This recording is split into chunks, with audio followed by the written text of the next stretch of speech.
Hey there, I'm Chappie, and this is Sketching Out Lorcana. I've been an artist for as long as I can remember, and my goal with this series is to explore the artistic elements of Lorcana and try to explain why this trading card game's art captivates so many people.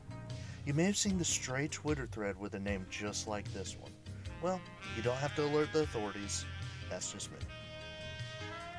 When Lorcana was first advertised back in 2022 at D23, the instant draw for me was the wonderful art, both familiar and new, of beloved characters I had grown up with. And to this day, with the fourth set releasing and just barely being under a year old, the art still blows me away with just how awesome it is. Before I truly dive deep into what makes Lorcana so wonderful from artistic insight, I want to take this first video to explain a bit more about Disney's foray into trading card games. Just, what is Lorcana?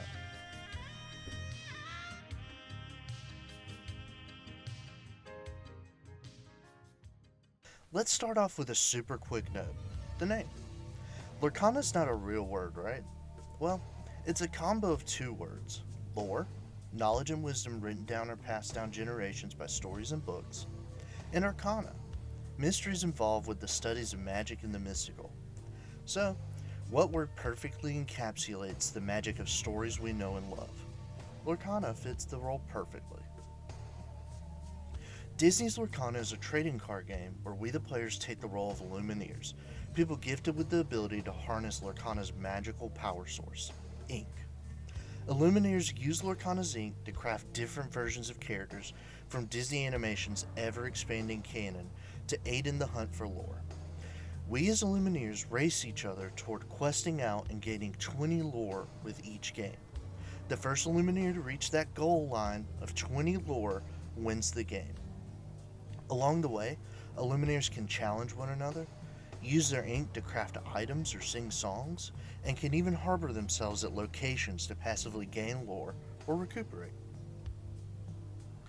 As I mentioned before, the Illumineers can summon Disney characters with the power of ink. These versions of Disney characters are known as glimmers. Each glimmer is an individual that comes with a specific agency to help the Illumineer that crafted them to gain lore. On the rare occasion, there have been signs of glimmers being created and gaining their own goals and ambitions, but they're more often prone to help their Illumineer. These characters can be anyone from the grand library of Disney animation: Aladdin, Peter Pan, Belle, Elsa, Flounder, Kronk, Maleficent, and even the big cheese himself, Mickey Mouse. Each of these glimmers are characterized by the ink that they were crafted with. Within the universe of Lorcana, there's 6 ink colors: amber, amethyst, emerald, ruby, sapphire, and steel. Each ink has its own unique characteristics and powers that separate it from the other colors. While amber glimmers focus on the warmth of healing and creating a family of characters on the board, ruby glimmers are all about taking the plunge to challenge and benefiting from said challenges. A sapphire glimmer might focus on supporting its fellow glimmers or taking advantage of items in play, but an emerald glimmer can adapt to the board state to the point of bouncing opposing glimmers back to their Illumineer's hand, or stopping an opposing glimmer from questing altogether. When an Illumineer uses their imaginations to craft their glimmers, these entities can take one of 3 forms. The first, and the most recognizable form, is a storyboard. Storyborn glimmers are characters plucked straight from their story, a perfect representation from their own Disney canon.